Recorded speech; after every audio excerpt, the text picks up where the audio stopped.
So I think we are almost ready. So, well, welcome everyone. We are pleased that you are joining us to the webinar, The Future of Hydrogen Outlook in Chile, in UK and Ireland. This is the first joint webinar organized by the IEEE PES Women in Power committees of UK and Ireland in Chile. We will record this event so you can turn off the camera if you don't want to appear in the recording. So in this webinar, we will find out more about what it takes to reach carbon neutrality with the help of hydrogen and other low carbon technologies in transport from the perspective of the two countries. The webinar is structured in two sections. In the first one, a representative of each country will give us a brief introduction about the Women in Power work, followed by the presentation of the experts in the area. We will start with the Chilean delegation, followed by the UK and Ireland delegation. Then, in the second section, we will have a discussion panel based on questions from the audience. So please send your question to the chat, or if you prefer, you can also unmute yourself and ask the question by yourself. So, and additionally, we will have a feedback form, and we really appreciate you give us your opinion at the end of the event. So we will start, as I said, with the Chilean representative. And the first representative is Valentina Maravoli, who is an electrical civil engineer since 2019. She graduated with honors from the University of Chile. She specialized in power and energy systems, renewable energy, and sustainability. She works in Colbún, which is one of the main generation companies in Chile. She is also a volunteer in the IEEE PES Women in Power Chile since 2020. So, Valentina, please, you can start with your presentation.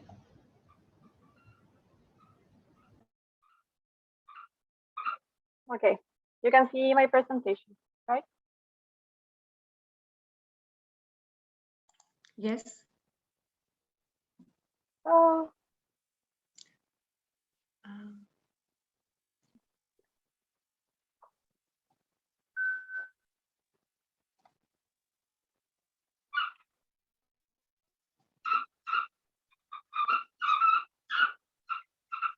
Oh. I think there is.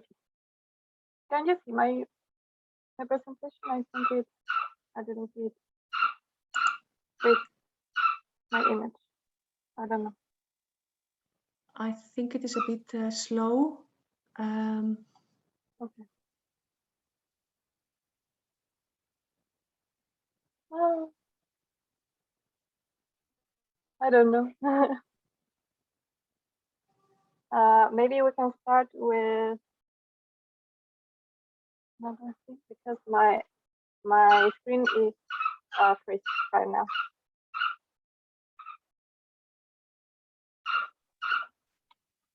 Take your time, Valentina. It happens with Zoom.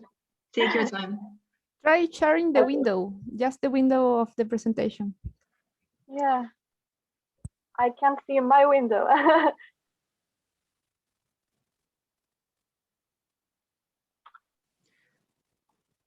Oh, here it is.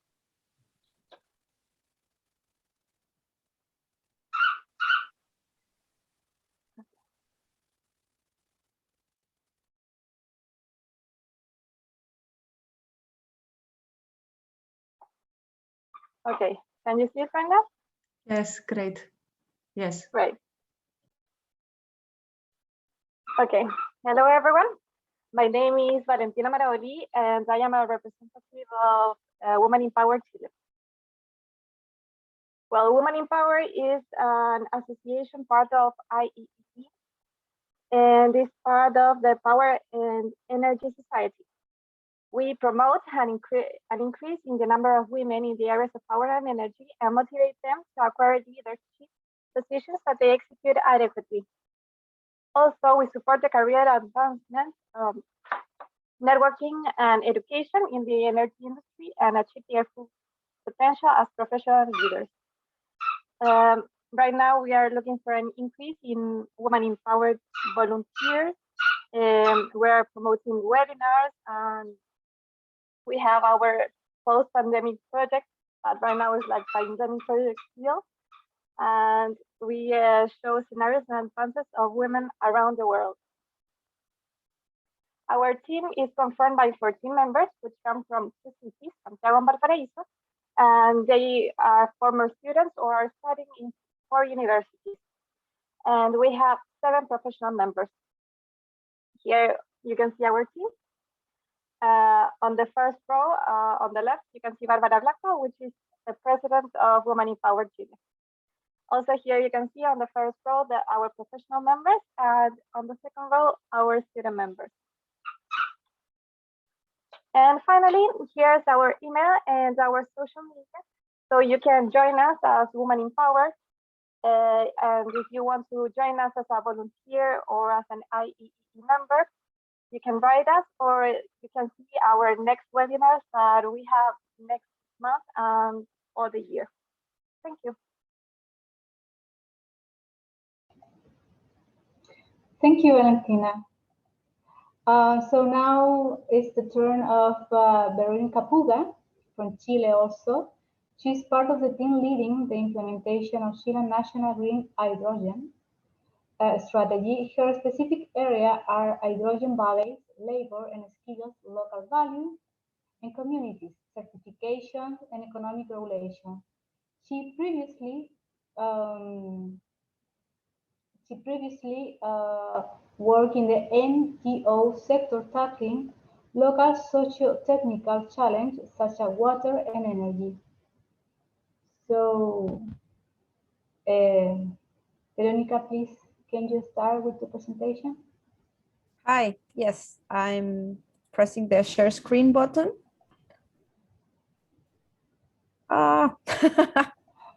There. Can you see a PowerPoint, right? Yeah.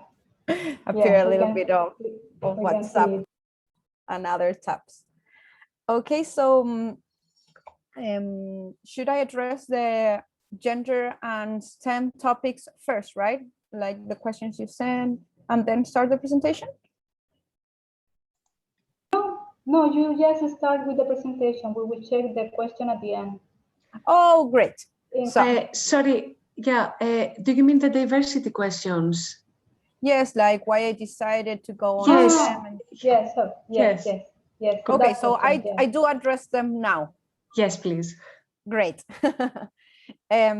Well, so before starting presenting our national strategy, I wanted to thank you for this opportunity and address some questions. One of them was why I decided to pursue a STEM career. And the answer is because I share this with others of you. I like solving problems. I think that's an engineer characteristic many times.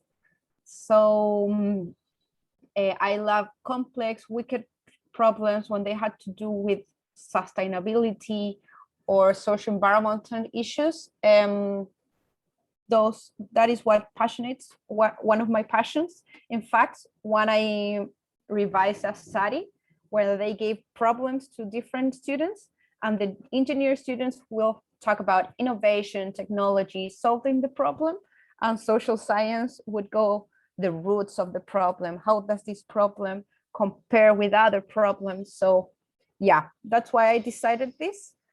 But I value a lot interdiscipline. In fact, we have been talking, this has a little bit to do with hydrogen, but to pilot projects of gas blending in the United Kingdom and France. And the blending pilots have social science teams to address people's concerns. So I think it's very important interdisciplinary, but I went to STEM career because I love solving problems. The other question was with different treatments between women and men in my work environment. And luckily, no, my work environment is very respectful. I think there's only two issues. One is women's participation, that I saw some of the faces here and we are all very young. When I entered engineering, 15% women studied engineering in Chile or in my university. Now it's 30, and before was way before 15%. So when I have meetings with people in their 20s, 30s, or 40s, there's a chance a woman will participate, but when they are older, not so much. And the other issue is not Santiago, but when I go to other cities and towns, gender is a bigger issue. Like local authorities sometimes look at me as a young woman and not as a capable professional.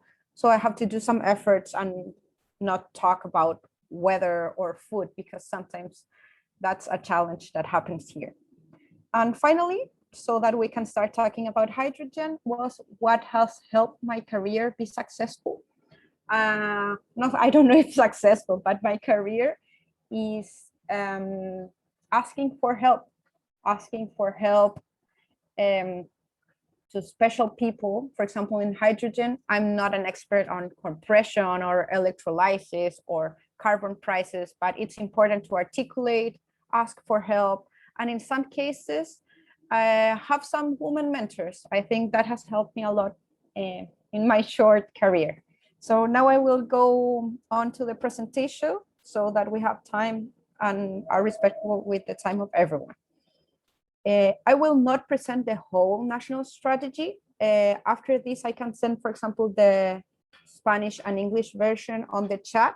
So I will share mainly key insights of the strategy and some advances that do not appear on the strategy online. The context of this, of course, is that we are facing a climate crisis. People everywhere from different places and backgrounds are addressing this pressing issue, and energy is at the heart of this challenge. We need to change the ways in which we produce and consume energy to diminish greenhouse gas emissions and other externalities. And one key effort we are doing in Chile is hydrogen. Hydrogen is one of the many toolkits we have to achieve carbon neutrality by 2050. So this is Chile, a long, skinny country that is blessed with renewable sources and has the capacity of generating around 1,800 gigawatts. This represents 70 times the installed capacity we have today. So opportunity of exporting these energy carriers arises. Maybe a bus in China, a port in Europe, or a forklift in the United States can use in the future, green hydrogen produced in Chile. So as part of our strategy, we worked with McKinsey to get some numbers, and we found that we had the potential opportunity to produce the cheapest green hydrogen on the planet. And not only in price, but also in quantity. We can also produce a big portion of green hydrogen. In fact, 160 megatons of hydrogen per year. We also estimated the costs in different parts of Chile, in the center, north with solar energy, south with eolic wind energy. And we also compared to other countries, what would be the price by 2030. And why 2030? Because we estimate that by 2030, and not only we, but a lot of studies, that green hydrogen can start being competitive with gray hydrogen by 2030. And with natural gas by 2040 or 3050, even without carbon price. Another thing we did throughout the development of our strategy was to estimate landed costs in different parts of the planet. Because, as I mentioned before, we can produce a lot of energy carriers, way more than what Chile needs. So we identify some strategic routes, and today we are conducting relation strategy, a diplomacy strategy, to sign more MOUs with different countries, different kinds of agreements. For instance, on January, I think we signed an MOU with Singapore. A couple of weeks ago, we signed an MOU with the Port of Rotterdam, the biggest port of Europe, and other agreements are on their way. We're also studying more deeply specific routes. For example, go deep in, for example, the route to Japan, and get some specific numbers and to have a more precise number of these landed costs.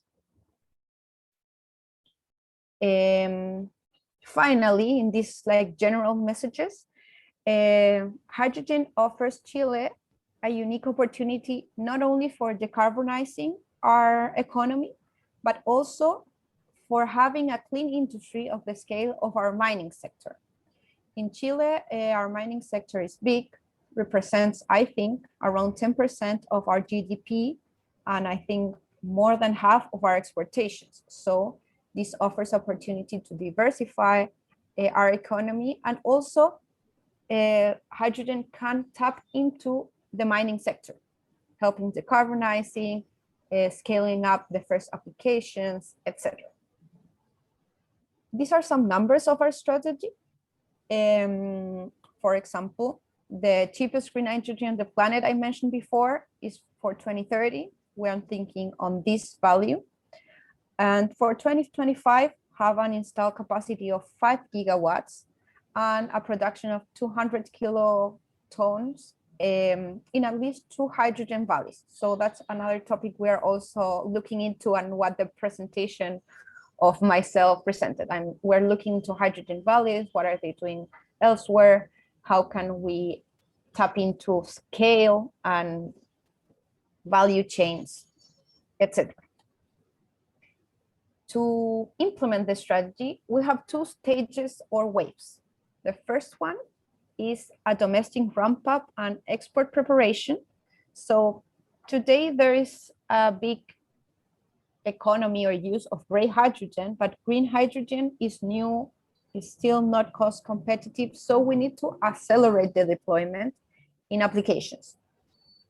Different applications were studied, and we prioritized and selected these 6: oil refineries and ammonia, as to replace gray hydrogen with green hydrogen, mining haul trucks, heavy duty trucking, and long range buses, as to use hydrogen as a fuel for transportation.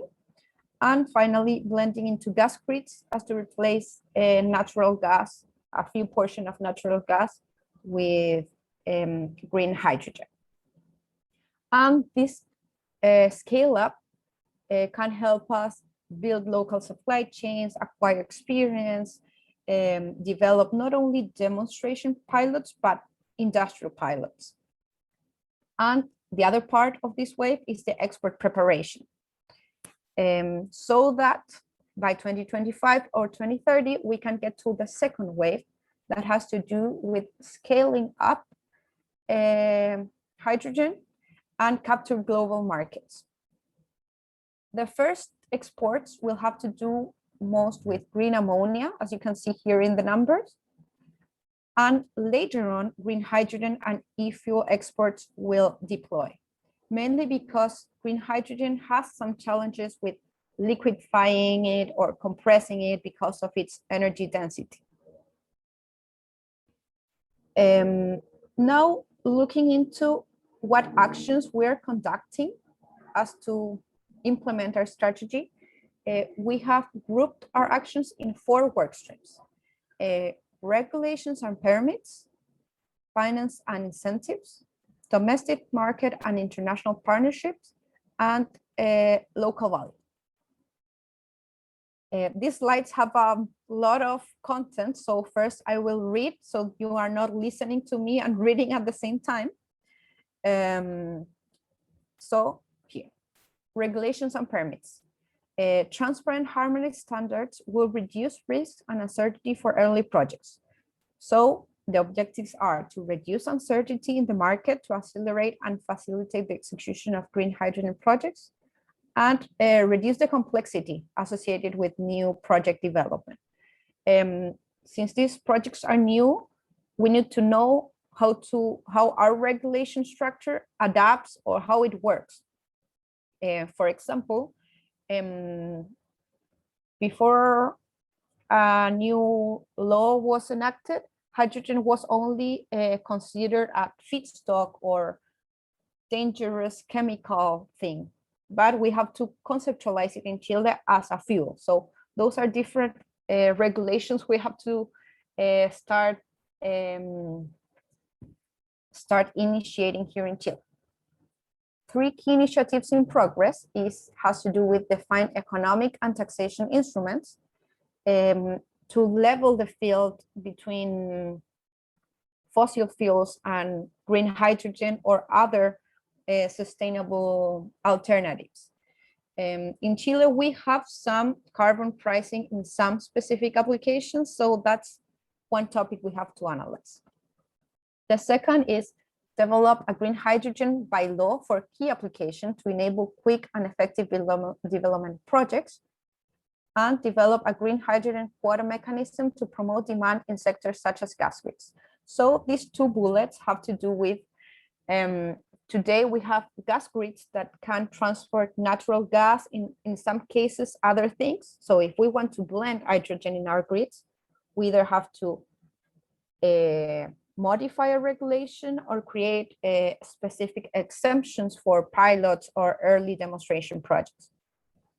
And finally, evaluate other relevant existing gaps in regulation and permits, inhibiting quick and effective project execution, accessing existing best practices.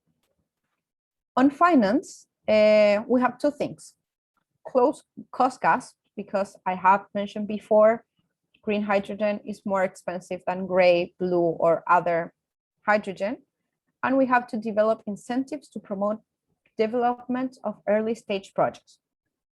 We need to attract bilateral financing and development banking with major focus on grants and concessional debt that will enable boosting of green hydrogen projects. We're going to launch a $50 million funding round to support developers of scalable green hydrogen projects for the production and the supply side of the market. And we also have to establish certification of origin schemes in order to validate international quality of Chilean hydrogen exports.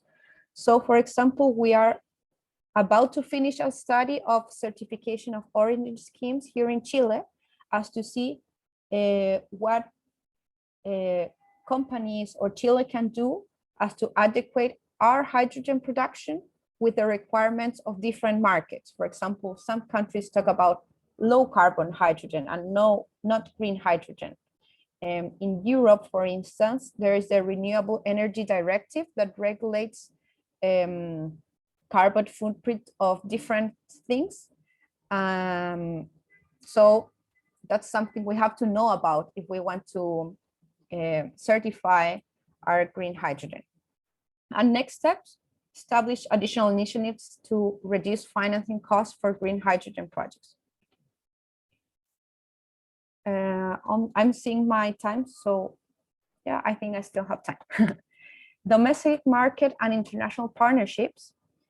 The objectives are to accelerate internal demand to achieve decarbonization and start the development of a green hydrogen market. Since this is expensive and not well developed still in Chile, we need to articulate demand and have a very fluid communication with different sectors, mining, salmons in the south, how to blend hydrogen in gas grids, and the different applications I just mentioned. And we also have to capture external demand fast to position Chile as a competitive supplier. Overseas, different countries and companies are looking into suppliers. So Chile has to position itself with these early suppliers that are already looking into hydrogen supply, green hydrogen supply. Some initiatives we have in this line are generate a public-private agreement for hydrogen usage in the mining sector, defining concrete green hydrogen applications, such as the one I just mentioned that was the mining haul trucks. We are also developing a transition plan with ANAP, the National Oil and Gas Company, to enable green hydrogen utilization in refineries, leveraging existing capacity and infrastructure. And of course, we are signing offtake agreements with key markets, European Union, Asia, North America.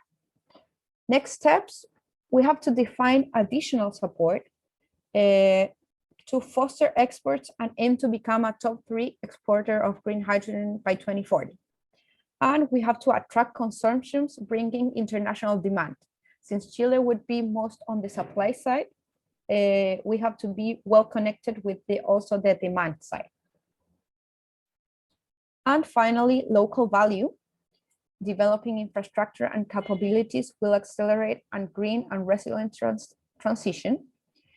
We have to prepare our local territories with productive potential in order to enhance value capture, focusing on capturing value throughout the entire value chain of green hydrogen production in different forms. Sorry, I have to move something here. The initiatives in progress, we have to define infrastructure needs to establish key green hydrogen hubs, export terminals, desalination plants, electric transmission sites. Our Astro site, our most southern part, has small transmission sites, or not small, but small in relation with what we can start generating to produce green hydrogen. So that's an important question. Will they connect to the transmission sites or will they be isolated? Those are questions we have to address. We have to define gaps for large scale develop. There's a little bit of noise here. We have to define gaps for large scale development of manufacturing capacity and support green hydrogen applications in remote geographies and isolated areas. In Chile, some isolated areas have their specific regulations. Please, Rosa, let me know if it's too loudy, the sirens around my house. Yeah, it's a little bit noisy, but it's okay. We can hear you. Okay. Sorry, I live in the center of Santiago and sometimes it gets a little bit noisy. Well, finally, we have to support green hydrogen applications in these remote geographies. For example, some islands in Chile have subsidies for fossil fuels. So those are specific things we have to look into, target, etc. And next steps, define value capture initiatives for local suppliers alongside the productive value chain. How are small or medium companies get into green hydrogen, and also what value can they add? Are universities or human resources or task force prepared? Do we have to do something? Those are questions we have to address on this topic, but we are on time. And that's also something we have to manage, because they ask how much jobs will this generate? But the industry is not yet developed. So an important thing is to look into this, get prepared, but also manage expectancy around green hydrogen. And just to close my presentation, this is the final slide. This is a concrete project that has already appeared in different press releases, and it's the Haru-Oni plant developed by Siemens, Enel, ENAP. The oil and gas company is also part of the project because it will facilitate access to their ports or pipelines and the off-takers are the German Porsche, Mavanaft. They are looking into green hydrogen as derivative, as methanol or green gasoline. So that's something we have to look into, because that enters into the, I don't know, the Renewables Energy Directive, the European directive, and they characterize fuels as non-biofuels for transportation, something like that. So we have to look at what does this project have to fulfill to satisfy the requirements of this specific green hydrogen demand. Just to show, Haruoni plant is set on Magallanes region, and this project already has a grant of 8 million euros from the German government. Besides this project, we have around 18 projects. It depends on how developed they are, but between 18 or 40 projects under developed, some in a more conceptual phase, while others are very concrete and detailed. But in general, we are very optimistic about projections and the projects, because the off-takers are very serious, experienced, capable, and large players. So they are really interested in developing consortiums and starting up this supply side of the green hydrogen economy. So I think that's the end of my presentation. And yeah, I think I did it in 20-25 minutes. Yeah, that was perfect. Just you in fact have 5 more minutes, but so so thank you very much, Veronica. It was a great presentation, very clear, and thank you for sharing your experience as a professional woman. And it's clear that this is a very serious issue for Chile. I mean, Chile is really betting for to build a policy for hydrogen. I mean, it's one of the issues. So now we are going with the UK and Ireland section. So it will start with Jelena Ponoko, who is the chair of the Women in Power UK and Ireland. She's a lecturer in distant learning at the Department of Electrical and Electronic Engineering at the University of Manchester. Her research focuses on data analysis and the analysis of the effect of wide-scale demand-side management on distribution and transmission network performance. And she's also my boss. So welcome, Jelena. So you can start with your presentation. Thank you very much, Rosa. I just want to check if you can hear me, Yes. as I'm having some issues of technical nature, so I cannot use Zoom on my laptop for some reason. I'm using my phone, and I have asked Anna, who is the committee secretary, to help me with the slides. Thank you, Anna, very much. Hello again. So welcome on behalf of the UK and Ireland Women in Power Committee. Our committee is quite young, and we don't have as many members as the Chilean committee has. Currently, there is 4 of us, but we have already organized a few events. This is our first international event. We are very happy about it, and hopefully we will have many more to come. And we're also planning some additional events next month. I will talk about that a bit later.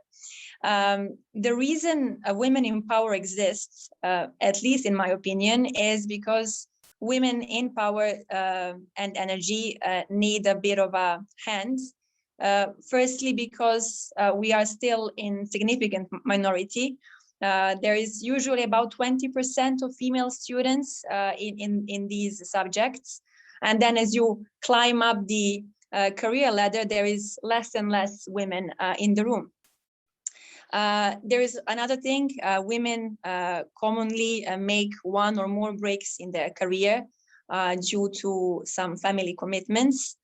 So we believe that that there is a need for this type of initiative that will help female engineers and male engineers as well to learn new skills, including soft skills, to exchange experience, to also promote what they are doing in their respective fields, and finally to grow their business network or career network. It is very important for any type of career. And so the aim is not necessarily to support women or men in finding that leadership position. It doesn't have to be about that. It should be about finding the appropriate career path that will suit your needs and also your skills. We are organizing different types of activities within Women in Power. These can be workshops, webinars such as this one today. We are also organizing distinguished lecture programs. This is an IEEE Power and Society kind of thing, where we have speakers that have established themselves in their respective areas. So these are usually technical talks. We are also planning to establish a mentorship program where we will try to liaise between people who have established themselves as leaders in their respective area and those who are still at the beginning and trying to find their way. Anna, could you please move on to the next slide? Thank you very much. I would now like to invite you to become a Women in Power member. It is open to everyone. You can also join our committee in UK and Ireland. So you can either follow us on Get in Touch via LinkedIn, Twitter. You can also send me an email, and we'll be happy to add more people to our committee. And also we are always welcoming any suggestions with respect to types of events we may organize, or topics you would like to hear about, people you would like to hear from, and so on. So without taking more of your time, I would like to thank you very much for your attention, and I will hand over to Rosa to announce our next speaker. And thank you, Anna, very much for assisting me. Thank you very much, Yelena and Anna. So I'm seeing that in the chat we have people from Peru, so this is very nice. Thank you. And now we are going with our next speaker, who is Despina Yakumi. That's right. That's correct. Thank you. She's a transport analyst at Energy System Catapult, ESC, and she contributes to the ESC works across transport and its interaction with the energy system by providing research, modeling, and analysis capability. Despina came from University of Aberdeen, where she was a PhD researcher in energy economics. So, Despina, please, can you start with your presentation? Yes. Can you see my screen? Yeah, we can see your screen. Okay, and I hope you're seeing my PowerPoint presentation. Yeah. Yes, Yeah. okay. So first of all, I would like to thank you for organizing this event, and thank you for having me here. Today I'm going to speak about the decarbonization of road freight in the UK. It's a project I have worked on in Energy Systems Catapult. And before going into details about this project and about its importance and the key results from this project, I would like to briefly introduce myself, like why I choose to study a STEM discipline, and about the diversity and the gender equality through my journey up to now. So first of all, I did a bachelor's degree in applied mathematics, and the reason I chose that degree was because I was good in numbers, and back when I was 17 years old, I thought that that was a good reasoning of choosing the specific course. After I finished that and I went to my PhD in energy economics and electricity market design, I realized that doing a bachelor's degree in STEM was the best thing for me, because I learned many transferable skills that I could apply in any organization and in any industry I wanted, such as the energy industry. Now regarding the gender equality and diversity, I am quite lucky because as up to now, I didn't have any incident on any unpleasant incident regarding this.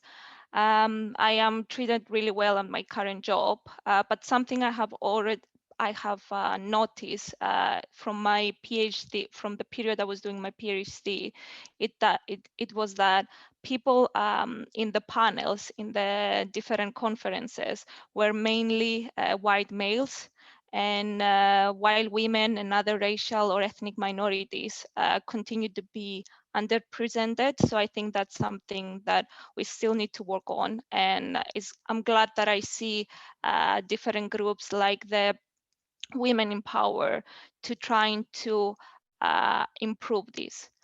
Regarding challenges in my career path, I have to say that mostly of my challenges were during my PhD, and the main challenge was myself. It was mainly me feeling quite insecure about the quality of my work. And the way I managed to overcome that, and what I realized that it needs to be done to have like a successful career is believing first of all on yourself and on your skills and your knowledge.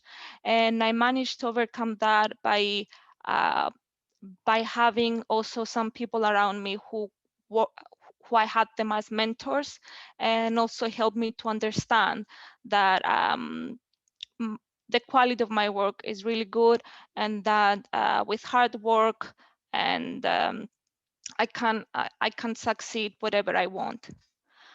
So now we'll continue with the presentation, with the actual topic of my presentation. The work I'm presenting today is a work I have done with Energy Systems Catapult as a transport analyst. Energy Systems Catapult is a non-for-profit organization, and it's partially funded by the Innovate UK. We mainly work on innovations in energy system and helping the energy system to decarbonize.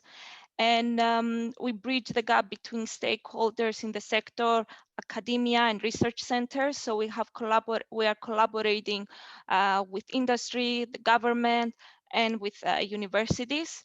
And here in ESC, we like to take a whole system view, meaning that although I'm a transport analyst and I'm working in the transport team, we are interested to see how the decarbonization in the energy in the transport sector is affecting the energy system as a whole, and how the policies about decarbonization of the energy system can affect the decarbonization of the transport sector.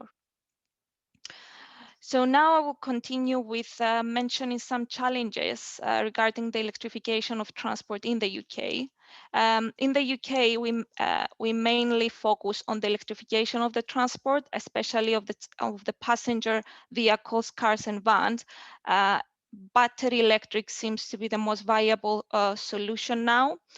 And some challenges or some questions that we try to tackle here at ESC is like to see what are the impacts of the different government policies. So for example, the most recent policy about banning diesel cars in 2030 and banning plug-in vehicles, the new sales of these vehicles in 2035, how this will affect the energy system and how this will affect the net zero targets by 2050. And other challenges is like, what are the implications for the public finances of these different policies? How these different policies will affect the wider energy system, how much transport energy infrastructure is needed, and at what places. So for example, where are people gonna charging? Are they gonna charge at workplaces? Are they gonna charge at public places? If, for example, if we think about a hospital, how many charging points should a hospital have by 2030? How many charging points the hospital should have by 2050? And also, we really we investigate how the uptake of these new technologies can take place, taking in mind the behavior of the consumers and also the economics behind it. Something I will also present today around the freight sector. And another thing regarding the electrification of the transport is, of course, we will have an increase of electricity demand in the future due to this electrification of transport. And that creates question about what kind of technologies will we need to cover this extra demand, like storage, and where this storage should be located at. And lastly, with the increase of electricity demand, we expect to have higher electricity prices. So we need to consider how these electricity prices will affect the consumers and how the electricity prices are attractive enough so consumers are using their electric vehicles. So the outline for the rest of my presentation is to describe the project, the Decarbonizing Road Freight project. And in order for you to understand why we came up with the specific results and conclusions, I would like to go through the analytical capabilities we have used and the model we have used. And after the different scenarios and the results from our work, I'm going to present also some questions that we can answer with the capabilities we currently have. So the Decarbonization of Road Freight project was commissioned and funded by UK&RI. And the reason and the aim of this project was to determine a cost-effective pathway to decarbonize the freight sector across the UK's transport and energy systems.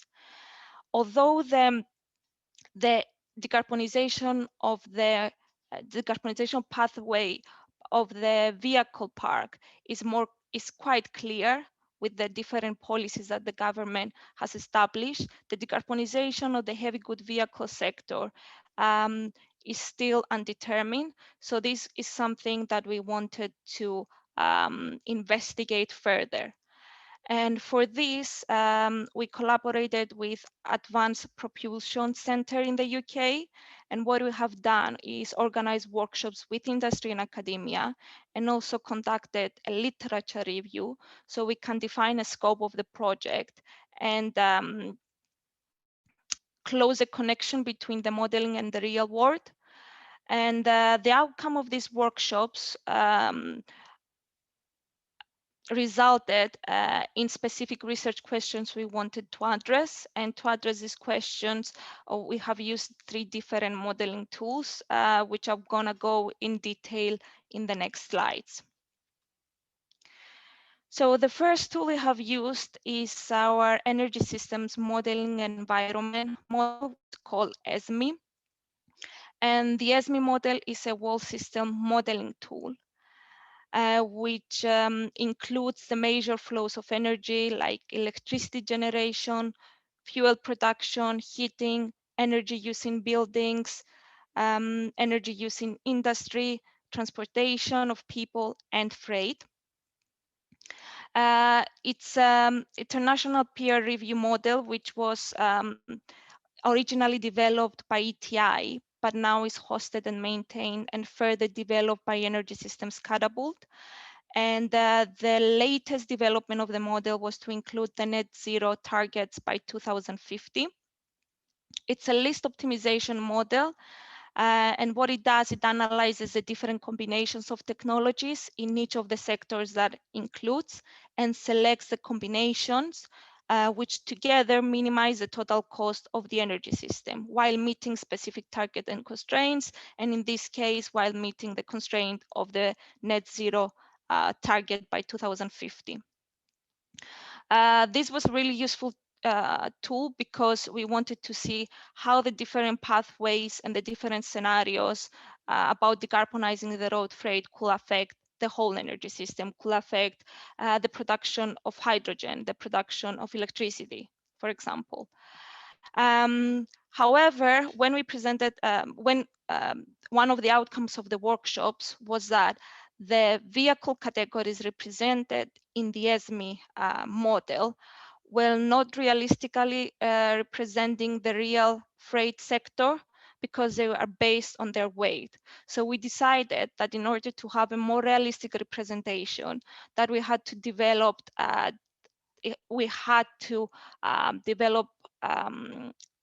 find data and have categories that represent the real freight sector. So what we did, we developed a vehicle cost model where the different vehicle categories are based on their duty cycles and the daily mileages.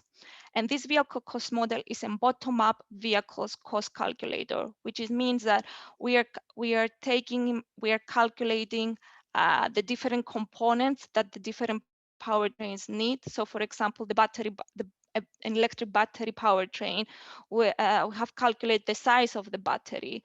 For the hydrogen, we have calculated the size of the hydrogen fuel tank and the fuel cells for each of the vehicles category based on the duty cycles and the daily mileages. And of course, we also calculated the fuel consumption.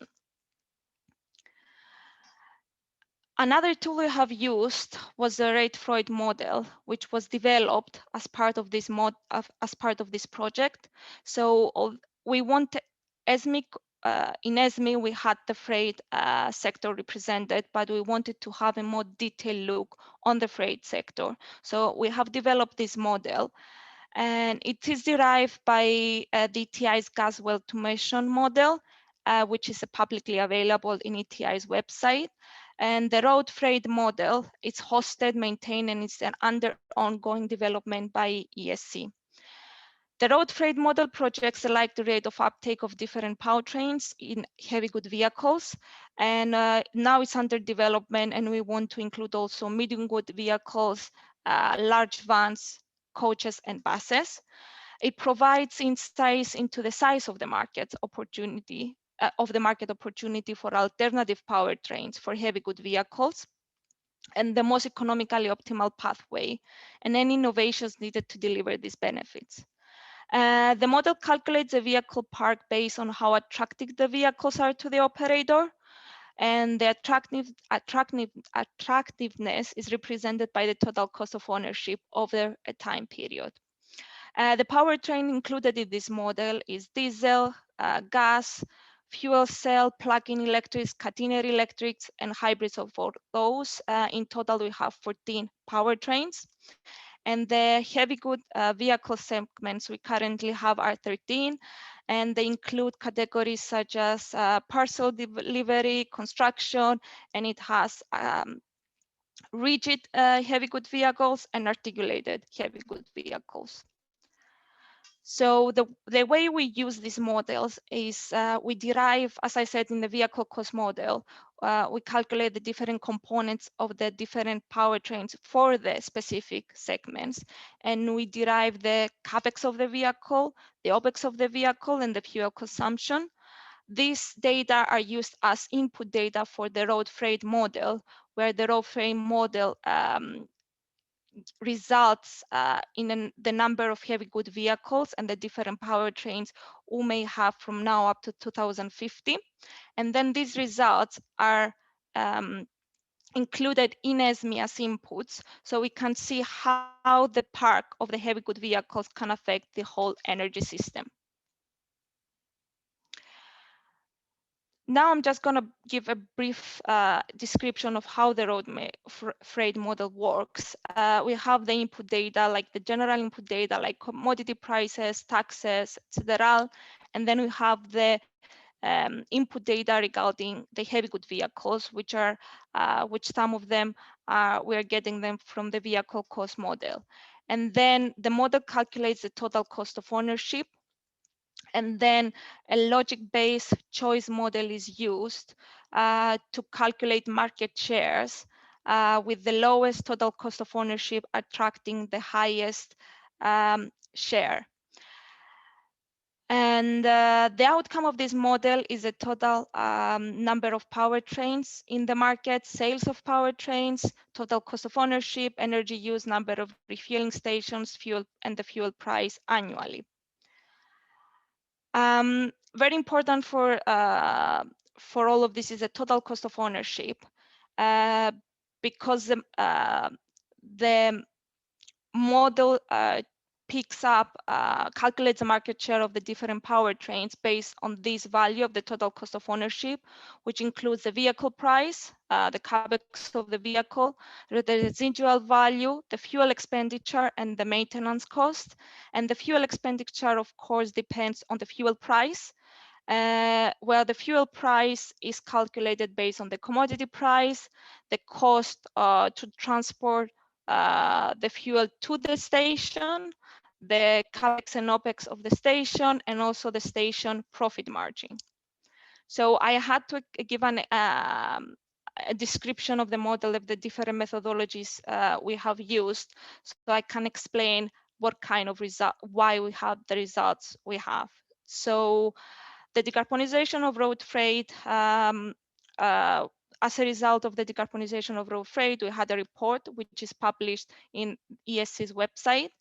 And we have run different scenarios, some of them as a base case scenario, which we compared against a scenario where we shift some of the heavy good vehicles demand to medium good vehicles. We have run another scenario where we had the stricter legislation scenario, and the diesel and gas vehicles 140, and we ran another scenario with CCS deployment where the CCS doesn't materialize or where the CCS is delayed by 10 years.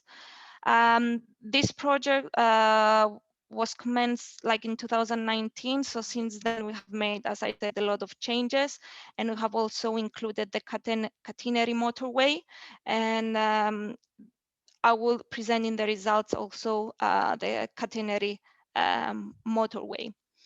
So we had two kind of results. One was from the vehicle cost model, where we calculated the capex and the opex of the vehicles and the fuel consumption. And some of our results can be seen here. So we have seen that articulated heavy good vehicles require bigger battery packs and bigger hydrogen fuel tanks and fuel cell powers compared to the rigid heavy good vehicles due to the mileages and the duty cycles. And in general, the powertrain components of the articulated heavy good vehicles are much more expensive than the ones for the rigids. So the articulated heavy good vehicles are much more expensive than the rigids. Another important outcome was that the powertrains of the hydrogen vehicles are much more expensive compared to the battery vehicles. And the battery catenary powertrain among the hydrogen and the battery vehicle was the cheapest. Here I need to highlight that although there are many trials and we have many data from real world about passenger vehicles, on the other hand, for the heavy good vehicles, the information regarding this is quite scarce. So there are no demonstration projects or trials from where we can get real data about the different components of the vehicles or their fuel consumption. So all the input data available in the literature is based on assumptions.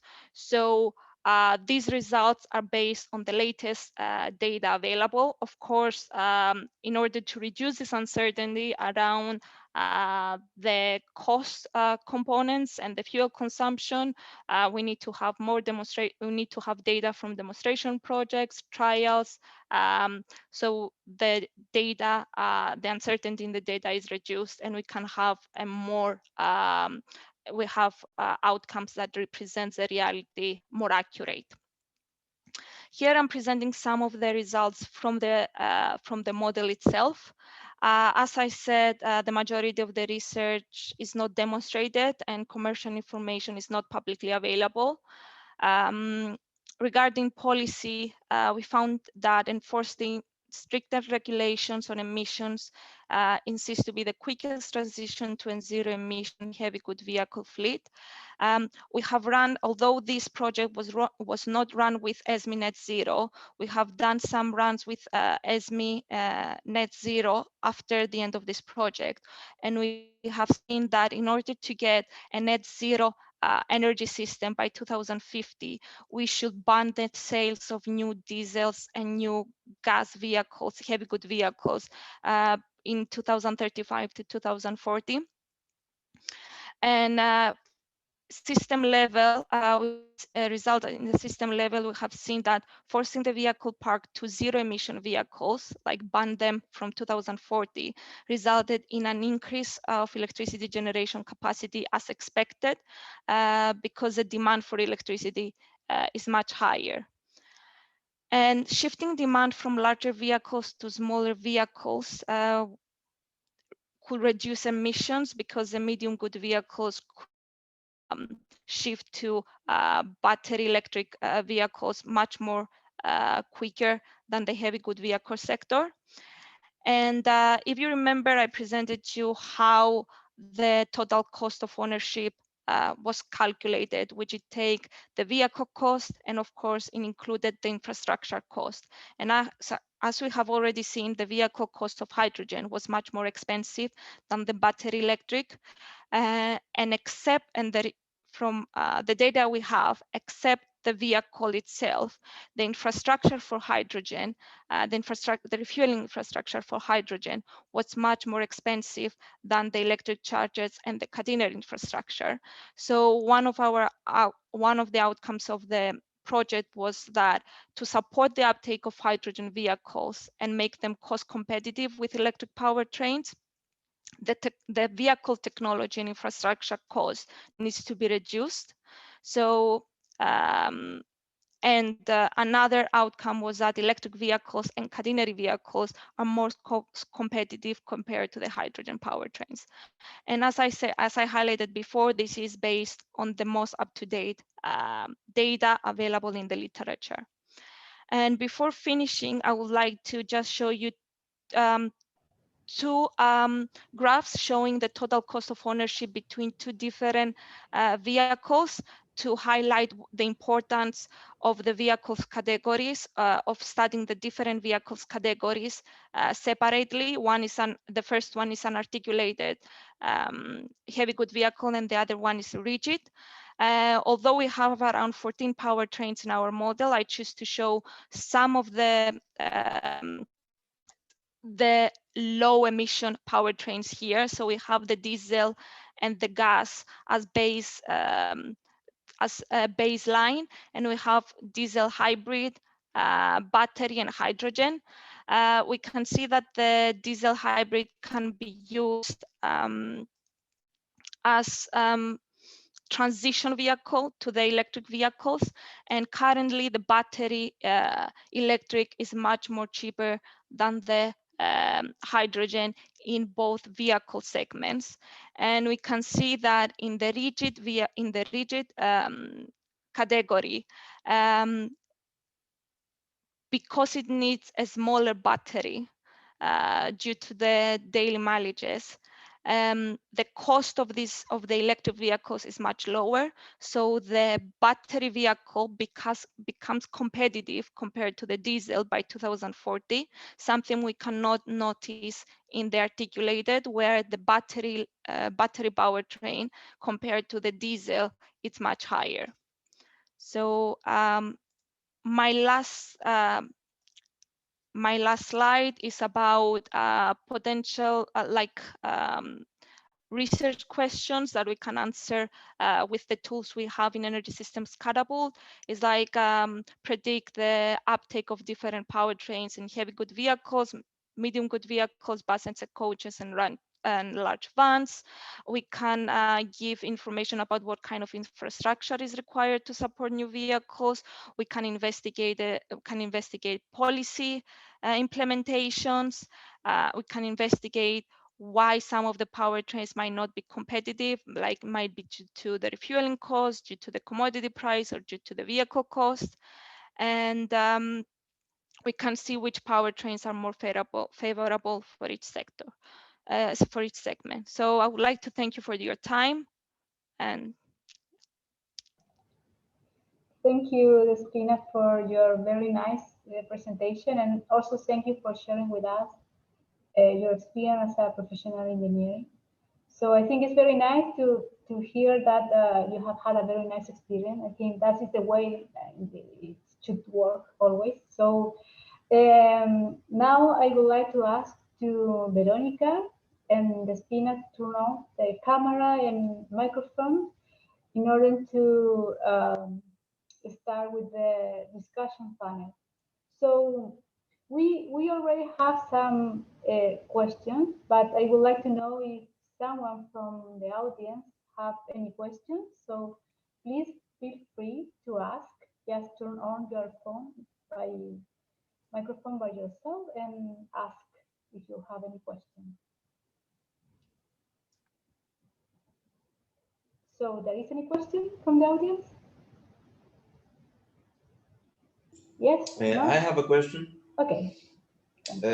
It's I don't know if it's appropriate to ask. So if it's not the place, you can just tell me. So, but I'm a bit confused because I'm very interested, but I still do not know the importance of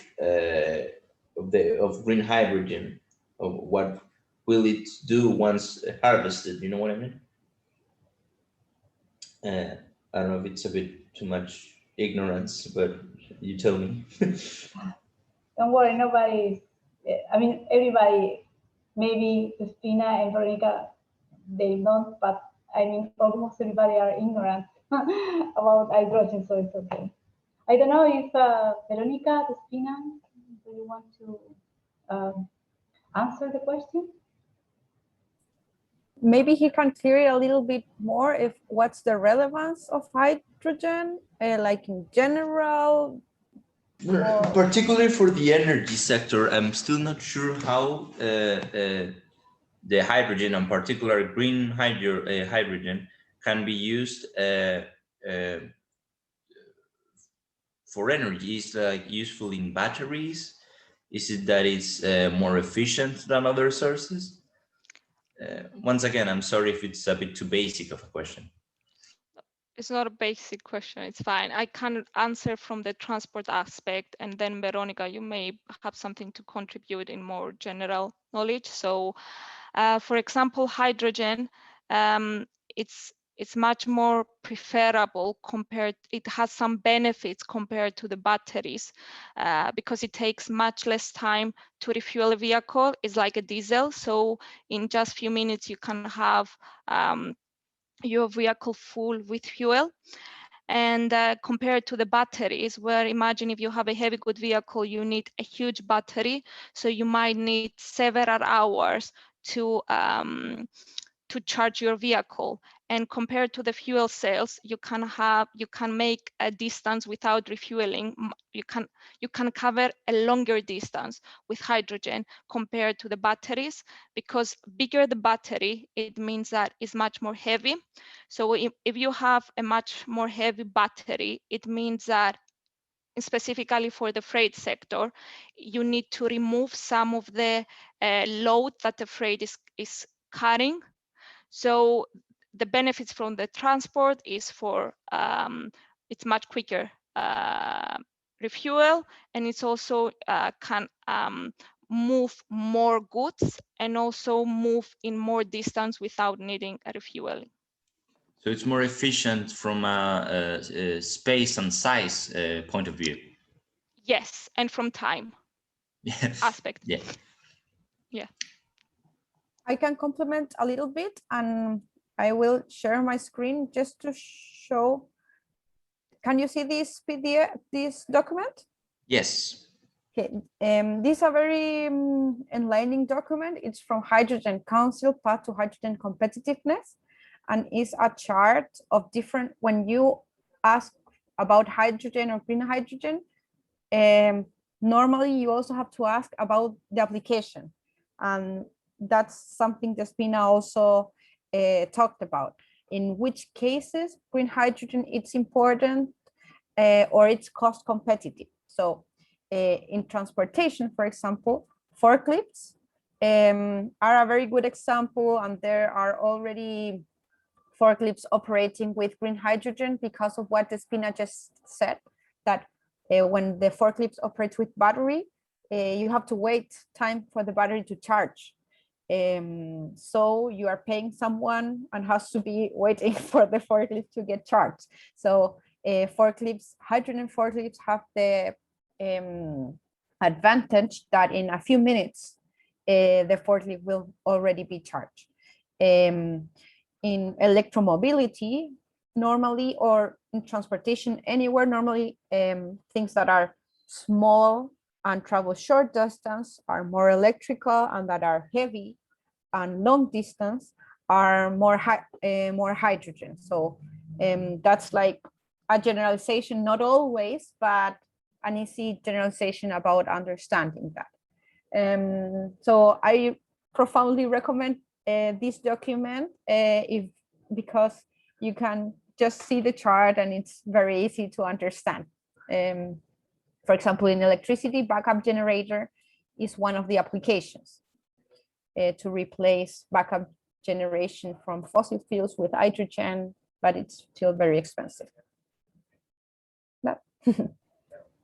I just would like to add, maybe Veronica and Despina can say if I'm wrong or not, that with all the environmental challenge that our world is going through, it's very important to find new ways to provide energy and provide solutions. So hydrogen is green hydrogen is one of the best way in the future. I mean, I understand in terms of cost and capability, I think. So I don't know. I'm wrong, right or not? Thanks a lot. I do believe there's a few questions in the chat from Gladys Guadalupe. The hydrogen, how is obtained, and how to get your hydrogen for your applications. Thanks. Thank you.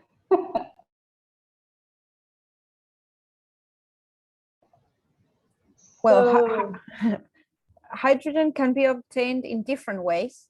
Today, most hydrogen is gray hydrogen, and it's captured from, I'm not a chemics expert, but it's captured from fossil fuels. Green hydrogen comes from renewable energy and electrolyzing water. So you take hydrogen from one side and oxygen on the other side, you pass energy, and that's how you separate it. Another way of separating water into hydrogen and oxygen, it's a heat process, but very intensive process, like 2000 Celsius degrees. And this technology, it's not as ready as electrolysis. So there's many ways on getting nitrogen, and that's why you can look on colors. So there's gray hydrogen, blue hydrogen, green hydrogen, turquoise hydrogen, yellow hydrogen, and each hydrogen has its different process or different ways of producing it. And how to get hydrogen for your application today, probably producing it, because it's, it depends on the color, because you can buy gray hydrogen today. I don't know, I hope I answered one of those questions.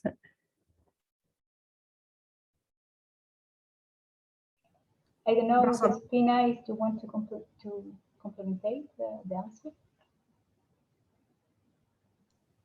Well, I wanted to say that through our model perspective, I will agree with Veronica about the electrolysis. And also we have seen from the model that to get the net zero by 2050, we can use also CCS to produce hydrogen. So, yeah. So there is another question, but I'm not really familiar with that. I don't know about Veronica. It says electrolyzer. that gives hydrogen what volts needs?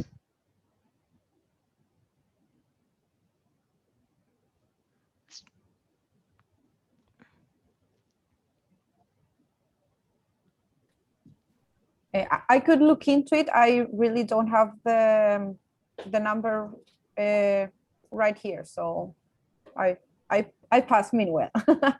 I was actually also reading that big question. Maybe Rosa, you can help us articulate the questions, or we just read them. No, I don't know the answer to the question. I think that, sorry, Rosa, I've seen there is a comment from Angeliki. It is not a question, it is just a comment on, I think, how we can get hydrogen. And I would like to thank the speakers for taking care of the chat box. We are also extracting the questions from the chat box in one place so that Rosa can read them out loud.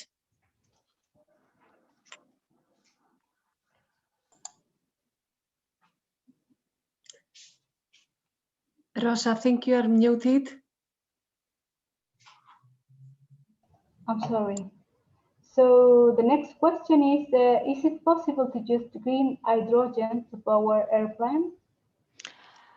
I can answer that. There are studies on this, and there is development, but they're not still commercially available. But definitely, hydrogen airplanes is something to be considered for the coming years. Okay. Thank you. We have another one. This is to Veronica, I think. What is the advance in large-scale electrolysis in Chile? Well, one advance I just showed was the Haruoni project. So right now there are around 40 projects we already have on our site that are being developed. All these projects are large scale, or most of them. So what I can say, because some projects are still confidential, is that we are positive about the projections, because there's different big players involved in developing this. What we need to address in Chile is also the demand side, because a lot of big players want to come to Chile and develop large-scale projects. They're interested, they are planning, they're in the first phases of development. So if you ask me, what is the advance in large-scale electrolysis in Chile? It's in developing, because probably 2025, 2024, 2023, the first big large-scale operations will start. 2022, some pilots. Okay, thank you. This question is for Despina. I think how can you transport the hydrogen, considering that it's a very little particle? Well, hydrogen is transported mainly in two ways. Either as a liquid through tankers, like with vehicles. Either you have pipelines. So either you will have a transmission system like the gas, similar to gas. Either you can carry them via tankers in liquefied state. Okay. Okay, thank you. This is a comment and also a question. Okay. It is, sorry if I missed this, but what is the current cost of the hydrogen station to refuel at the moment? I remember in the 19th and early 2000, the automotive sector was very active on this path, preferred to move to battery energy storage mainly because of this, and only Japan seems to keep hydrogen as an option for this. I don't know who can answer this question. Yeah, I can answer, and anyone can contribute if they want. To hydrogen stations, like in general, refueling stations for heavy good vehicles are different from the refueling station of the passenger cars. So for a passenger car, you will have a much smaller capacity of the refueling station, and compared to for the heavy good vehicles, and that's a challenge regarding this. You need much more capacity and much larger refueling stations. Unfortunately, because as I said, there are not enough demonstrations projects that are commercially available right now. The data are available, they're coming mainly from assumptions, mainly for assumptions. And you can see, I can put in the group like the main sources that are available if that's interesting for anyone about the cost of the refueling stations. I don't know if that would be helpful.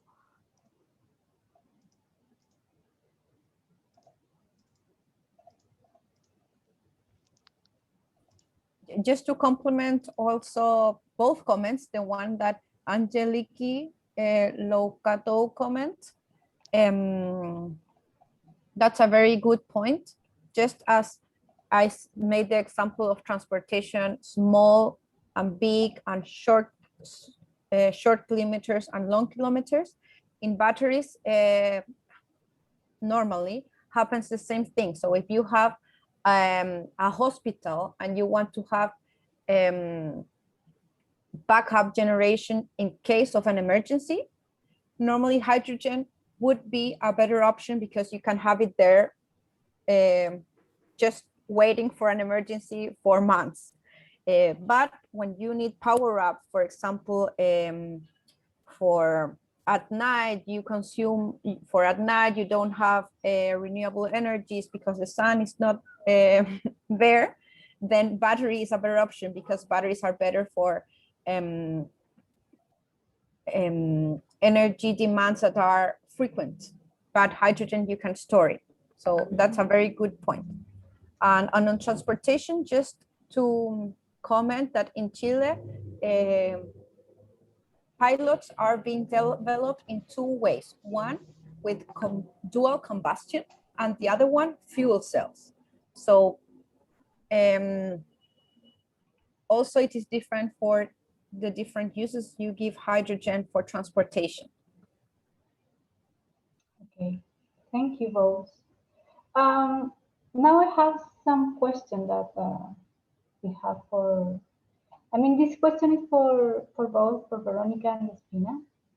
So you can decide who starts. To the best knowledge of the presenter, have there been any wide-scale studies on the acceptance rate for hydrogen electrification in transport in the UK, taking geographical data into account? If yes, are you familiar with the main funding?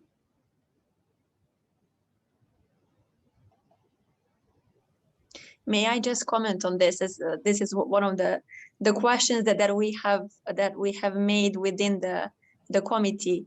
I think Despina has already addressed this question related to the freight sector, but I'm just wondering, are there any, let's say, available reports on what is the actual acceptance rate, especially at the let's say residential or commercial sector for either hydrogen or electric vehicles?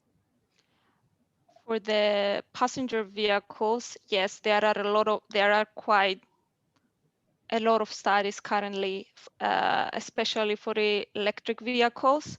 There are a lot of trials happening even now to study the behavior of the drivers. It was one study that has been done also in ESC. I can give you some details from that project as well. It's called the CVI project. And there are also some other trials that are currently happening, taking in mind mainly plugged in and electric vehicles. I'm not familiar about fuel cell passenger vehicles, but for the electric vehicles, yes. And especially, I have to say, for the hydrogen heavy good vehicles, there are some studies, but they're not publicly available yet. In Germany, Germany seems to be quite advanced on the hydrogen and on the heavy good vehicle sector. Okay. Thank you. Veronica, do you have any comment? No, Okay. was great answer. Okay, I have a question to Veronica, in fact. Which other countries do you believe have deployed successful hydrogen strategies? What do you think made them successful? Sorry. Can you read the first part again? Yes. Which other countries do you believe have deployed successful hydrogen strategies?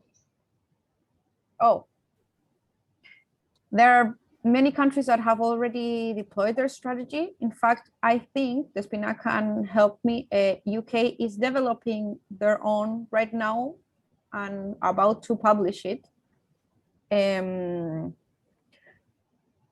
I think in our website, you can see McKinsey's study of like 5 hydrogen strategies that we found useful for Chile, South Korean, Europe, because Europe has European strategy, and then each country,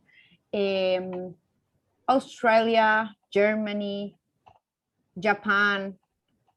I think those are the ones we looked at the most, but there's many strategies have been published on the last months. Okay. Another question. I don't know if there is another question from the audience. Yeah, maybe I have one myself. I think it is for both speakers.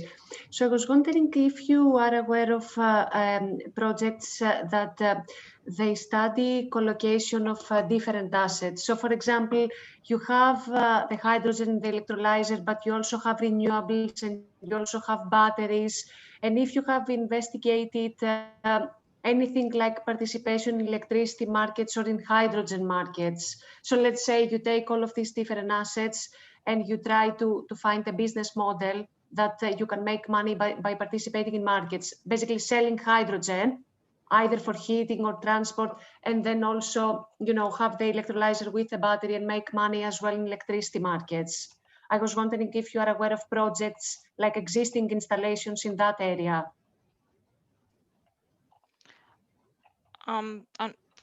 Unfortunately, I'm not familiar with any projects like that. I don't know if Veronica has something to contribute to that.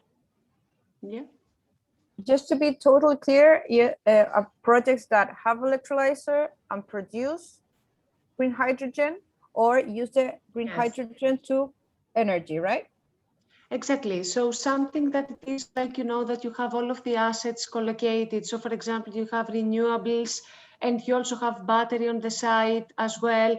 And if you are aware, like, apart from the typical case of the green hydrogen, if you are aware also in cases that, it is not in a sense hydrogen against battery, but the two of them, they work together. Because I think so far we have discussed in this call, like the competitiveness of hydrogen against battery. But I was wondering if you are aware, for example, at cases that the battery can also be there for a backup, something like that. I'm just sending a link of a project. Okay. It's a very old project, but it's more on a demonstration phase, not a commercial phase. This is Plug and Play in Chile. Enel, the Italian company, did a project on hydrogen and batteries working together, and it's called Plug and Play because that's what it is. But not very that I know of, probably because hydrogen is still expensive. There's not a commercial case yet. Okay. Okay, yeah, I didn't understand your question, Angeliki, at the beginning, but now I have something to say. No It's like worries. for the transport sector, we have included also hybrid hydrogen with battery electric, and we have studied them in the heavy good vehicle sector. So a combination of the two, if we can get Okay. the benefits of a battery and at the same time the benefits that the hydrogen can give. And from calculating the cost of the vehicle, it seems to be much higher than the hydrogen on its own. So for the heavy good vehicles, having a hydrogen hybrid electric, it seems to be a much more expensive choice than a hydrogen on its own or a battery on its own. Yeah, so the benefits that you get are not enough to outweigh the initial capital. Yes, Yeah. yes. Okay, Yes. okay, good. Thank you very much. You're welcome. I also wanted to ask that I just thought of this really, the applications of hydrogen for a more like main spread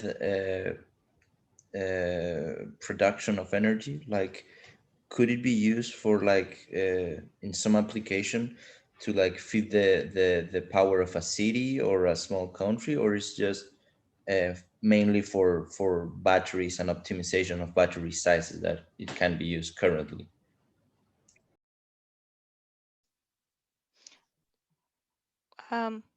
Well, Go. okay.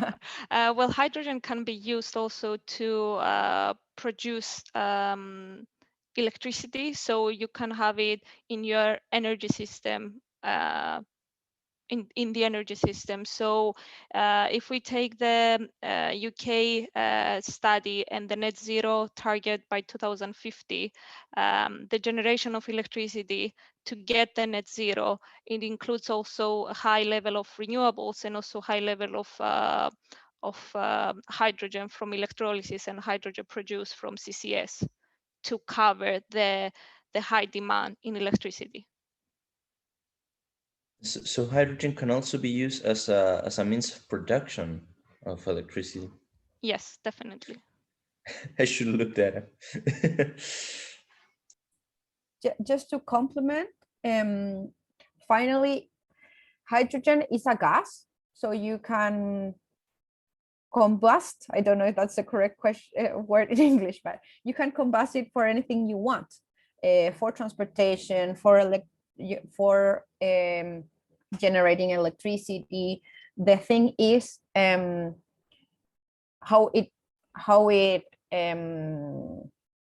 how expensive it is in comparison to others. So if you want to lower your carbon footprint, do you want to still keep using natural gas and lower it in transportation? So it has to do a lot with the economics and the applications. The security, hydrogen is more explosivity than natural gas. So it's a gas and you can use it for many applications, and it depends on the physical, chemical characteristics and the economic costs where the break-even will appear first.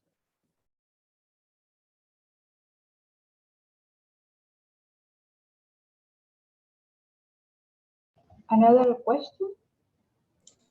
Thanks a lot. Thanks, Diego. Burning hydrogen wouldn't like. Oh. We cannot hear you. Yelena, Hello? do you have? I will let go ahead. I'll wait with my question. I don't know. Sorry, I just got cut, so I didn't know if they were talking to me or not. Please go ahead. Okay, thank you. Before I ask another question, I would just like to thank our speakers for giving really insightful presentations and also answers, especially for us who know very little about hydrogen and its applications. And I have to say, no question has been a silly question. So thank you very much. And I would also like to ask, from the point of view of someone, as I said, who knows very little, if not nothing about this. So there is this document by the National Grid in UK, which is the UK transmission system operator. And this document is published regularly. It is called the Future Energy Scenarios. And in the last one, published last year, there was a whole section on hydrogen and where it can be used. So my question for both speakers would be, what do you think is the most critical factor, or what are the most critical factors for large-scale use of hydrogen in industry as well as in transport? So would it be the supply, storage, transportation, or something else?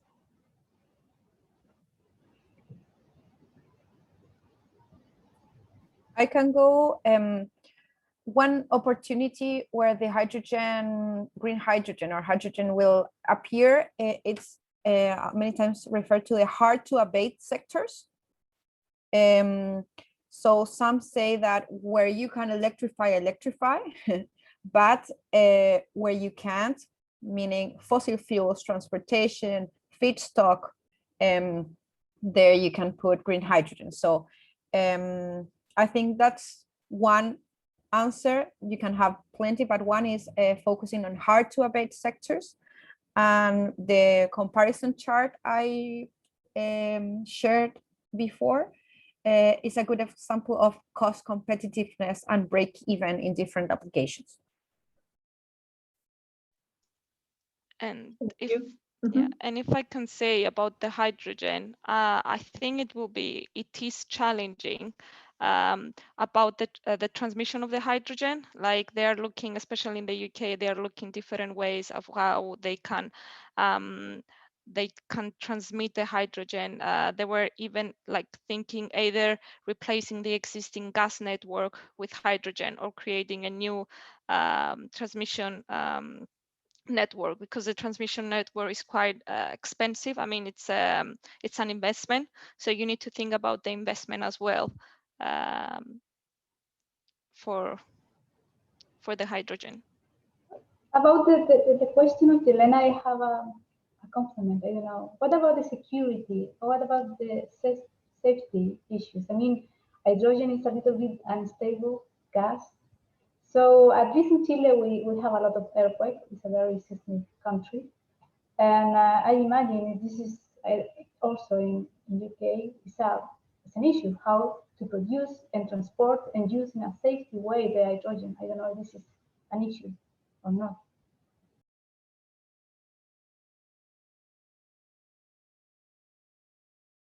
It actually is. From the Ministry of Energy, we are conducting some studies to address and improve our knowledge on that. For example, the use of hydrogen in mining, in open pit mining, for example. So in the next month, we will start doing this with funds from the World Bank, for example. Another study on gas grids, which was mentioned before. Chile's gas grids are very different from UK gas grids. They are isolated, they're small, we use less gas for heating.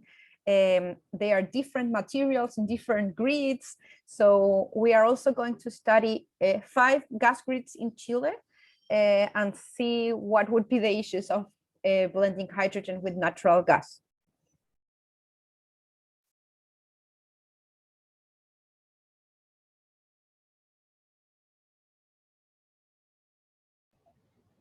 Okay, Cristina, I don't know if you have any comments.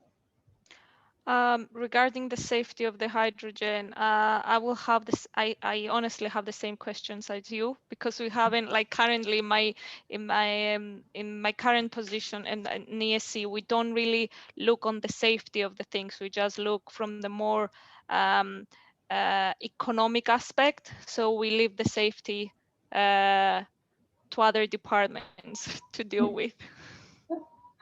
Okay, thank you very much. I think we are almost done. We are on time.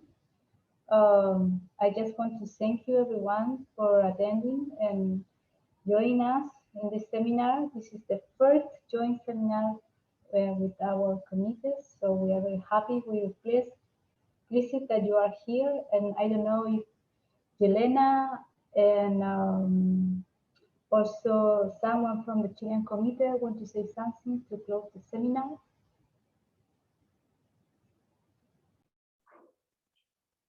I can start. So thank you very much again to our speakers, and also thank you very much to our audience for all the questions we have discussed. I think this has been a very useful event.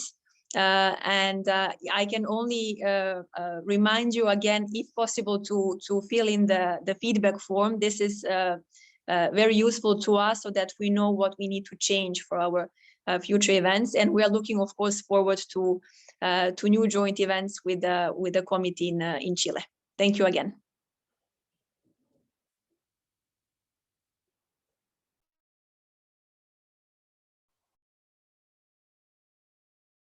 Someone from the Chilean committee? Yeah.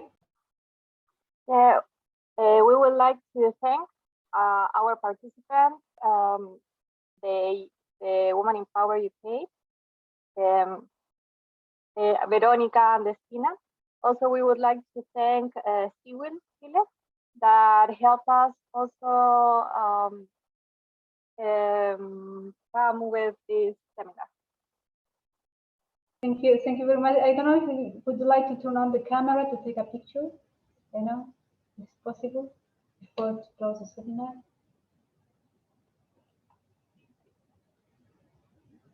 Who can take picture? Okay, thank you.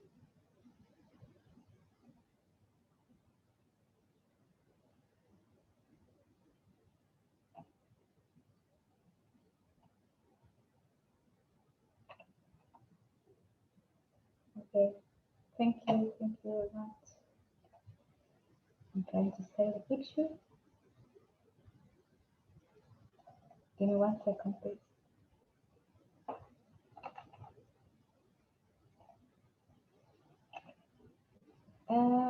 This here. Thank you very much. So I think we are ready. So again, thank you for attending. Thank you to our speaker, and that's see you the next time. Bye. See you soon. Bye. Bye. See you soon. Bye. Thank you. Bye bye.